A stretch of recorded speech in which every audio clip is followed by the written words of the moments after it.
Let's move on to main topic number 2. And our second main topic today gets submitted to us by Greg Yafet, who writes, "Hey, gentlemen, this week marks the 1-year anniversary, oh my gosh, of Avengers Endgame. It was one of the most highly anticipated movies of all time and currently the biggest box office movie of all time. As you look back, how would you describe the significance of the movie now, 1 year later?" All right, thanks a lot for sending that in, man. And it is weird to think about. It just feels like it was a few months ago that we were all running to the movie theater. Rob, you and I ran down to the Disney lot to go watch, the first press screening of it. I was fortunate enough to be at the premiere as well and all that kind of stuff. That was a year ago this week. This week is the 1-year anniversary of the release of Endgame. Yep. And there's a couple of things to think about that. First of all, let's look at it in context of its significance in terms of box office. As you pointed out, it is the biggest box office film of all time. And it's funny, when you look at Avengers Endgame and Avatar, which are only separated by $7 million, but you look at them, and then you look at the third place movie that's like 400 or however many million, 500 million behind them or more, almost 600 million. That's it, close to 600 million. 600 million behind. Like, so you got Endgame and Avatar, and then like way down there are movies like Titanic, Star Wars Episode 7, The Force Awakens, and Avengers Infinity War. It is crazy when you think about that. And Avatar, you can never forget this, and I think we overlook this a lot. Avatar held that top spot, Rob, for nearly a decade. I mean, and that is, can you imagine that? That holding, like, especially when you want to consider all the different changes in the movie industry and all that kind of stuff, for a film to hold that spot for that long. And it took a film like Endgame to come along. Granted, it took a 20-plus film build-up with every known superstar in Hollywood and a 10 years of a build. But for a movie to finally topple that record, you cannot underestimate that, and you cannot sell that short. Like, that was huge. But also, Rob, it delivered to us something that I don't think we have had in a long time. Now, look, I don't think Endgame is the greatest comic book movie of all time. Hell, it's great, but I don't think it's a top 5. I think it's in the top 10. I think it's fantastic. I love Endgame. But even if you're like me and you don't necessarily feel like it's a top 5 or a top 3 or a top 1, what it did as a movie, Rob, I put it like this. Endgame was the fulfillment of the promise of comic book movies. The notion of comic book movies existing, it kind of implicitly suggested to geeks and the pop culture community there was a promise there about what comic book movies can be. And while I don't think Endgame is the best one that's ever done, it was in many ways the fulfillment of that promise of a big, huge connected story that comes together in a huge, very satisfying, climactic ending with all these heroes you've dreamed about and thought about since you were a kid coming on screen in a satisfying, entertaining, exciting, thrilling, on-screen spectacle that delivered thrills and delivered chills and delivered cheers and all that kind of stuff. It was the fulfillment of that promise that we've had as movie fans for decades with the whole comic book genre. And I think there's positive and negative effects there, Rob, because the positives are obvious about really, like, even before Endgame came out, Rob, the comic book genre had already been established as the most dominant genre in the movie industry today. But Endgame puts an exclamation point on that. Yeah. Not just with the box office success, but with the pop culture dominance. Right? It really did put an exclamation point on that.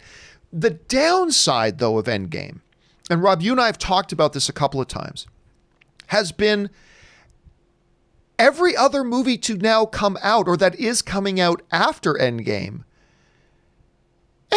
It's just not as exciting because we feel like we're coming down off that crescendo a little bit. And you and I have talked about that a lot. But Rob, the significance of what Endgame did and the significance of what it was just as a movie and being that fulfillment of the promise of the genre, I think you cannot understate or overstate, I should say, the significance of this film, even now, 1 year later.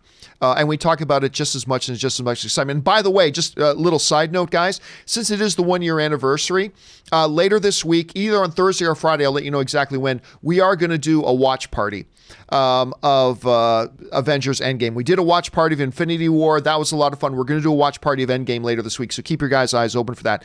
But Rob, here we now sit 1 year ago. This week is when Avengers finally hit theaters for everybody. What are your thoughts on the movie looking back now? But more importantly, what do you see as the significance of this movie to the landscape of the film industry right now? Well, good questions. I think what you said about how it fulfilled the promise of what the MCU was supposed to be is pretty much dead on, because nobody had ever attempted something as ambitious as what the Marvel Cinematic Universe did in a decade. And the fact that, sure, in the beginning, they might have had a few missteps, things like with Iron Man 2 or Thor: The Dark World. They quickly pivoted away from the things that they didn't like and embraced what they did like. But what I think it shows more than anything is what's possible when you have a visionary producing team, not just Kevin Feige, but his lieutenants, and how a studio and visionary producers can interface with filmmakers. And they can bring filmmakers in and let them put their imprimatur on something, and yet still work together to create something that the studio wants, that the producers want. And it shows what a synergistic relationship can do coupled with a vision when it comes to Hollywood storytelling writ large on the big screen. And I think it shows, like, everybody wants to emulate the success of the MCU, but they just don't have the ingredients that you need to do that. And that is a group of producers who are also running the studio that have production experience behind them, making the same. Remember, Feige made 13 different Marvel movies before the MCU started. Working as a producer in various capacities on movies, like Elektra and Spider-Man movies and Ghost Rider and Daredevil, and he saw what worked and what didn't work. And that kind of experience was nowhere to be found in Hollywood. Kevin Feige is unique, and he stayed in this realm. And he showed what was possible with a real visionary producer and great filmmakers and a great property that is carefully nurtured and curated over a decade. This kind of success has never been seen, but it's not a fluke. This success was carefully engineered for 10 years and 11 years. And now we're into 12 and 13 years if we ever see another Marvel movie, if we ever go back to the movie theaters. But I think that's the real lesson to take, is that, when you have the people that are making movies that are so in tune with their audience and the material that they're bringing to the screen, you can achieve this kind of success. And I say that like, ooh, it's just an easy thing to do. It is not. It is unique. But it is a roadmap to how to do successful franchise properties.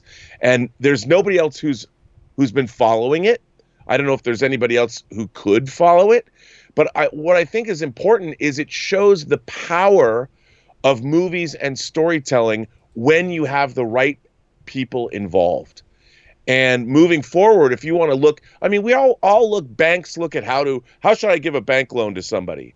Or how do I become successful? Or you look no further than what they have done, because it's amazing. And I don't think the lessons have been followed from what we look at happening with. Like, I don't understand why there are not other people and other studios starting small like the MCU did and slowly build up these kinds of things. No, because I don't think there's anybody else who knows how to do it.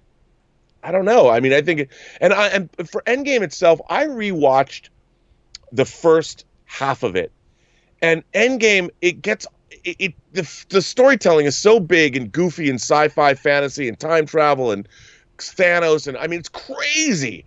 But the first half of that movie is all character development. There's very little action, and it's people in rooms. It's Captain America talking to Natasha in a room where Natasha's basically sitting in a chair the whole time, and yet you are riveted because you love these characters. And for a movie like Endgame, that's the most financially successful, to have so many moments of character development and quiet before the crazy mayhem begins is amazing. It's amazing.